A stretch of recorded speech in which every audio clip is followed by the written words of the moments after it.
بلوچستان کے شہر ضلع واشو کے سب تحصیل ناگ سے ہمارے گدروشیا پوائنٹ کے نمائندہ شیر جان ساسولی کی رپورٹ کے مطابق ناگ ٹاؤن اور گرد و نواح میں طوفانی بارشوں سے شدید سیلابی ریلا آیا اور سیلابی ریلے نے کئی گھر اور چار دیواری گرا دی اور ناگ بازار میں پانی دکانوں اور گھروں میں داخل، جس کے باعث لوگوں کو شدید نقصانات ہوئے اور لوگ پریشانی سے دوچار ہو گئے۔ سیلابی نقصانات میں یوسی ناگ چیئرمین میر قادر داد ساسولی اور سماجی کارکن حاجی اسد اللہ ناگ، تھانہ انچارج حوالدار ضمیر احمد لیویس فورس کی ٹیم کے ساتھ لوگوں کی مدد کے لیے گھنٹوں امدادی کاموں میں مصروف رہے۔ ناگ میں طوفانی تیز بارش کی وجہ سے سیلابی ریلے کی شکل اختیار کر گئی۔ دوسری جانب ناگ میں تعمیر ہونے والے بلیک ٹاپ روڈ ٹھیکیدار کی غفلت اور لاپرواہی ناقص کارکردگی سے عوام کے لیے عذاب بن گئی اور پانی آر پار نہ ہونے کے باعث ناگ کی گلیاں تالاب کا منظر پیش کرنے لگیں۔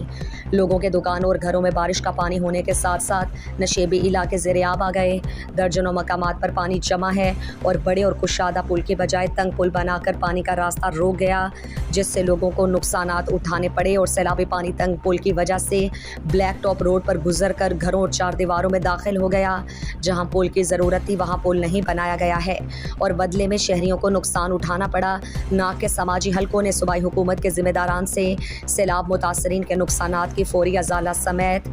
ہنگامی بنیادوں پر ان کی مدد کی اپیل کی۔ مزید دلچسپ معلومات اور خبروں سے آگاہ ہونے کے لیے گدروشیا point Facebook page, Instagram, Twitter کو فالو اور یوٹیوب چینل کو سبسکرائب کریں۔ بیل آئیکن بٹن دبانا نہ بھولیں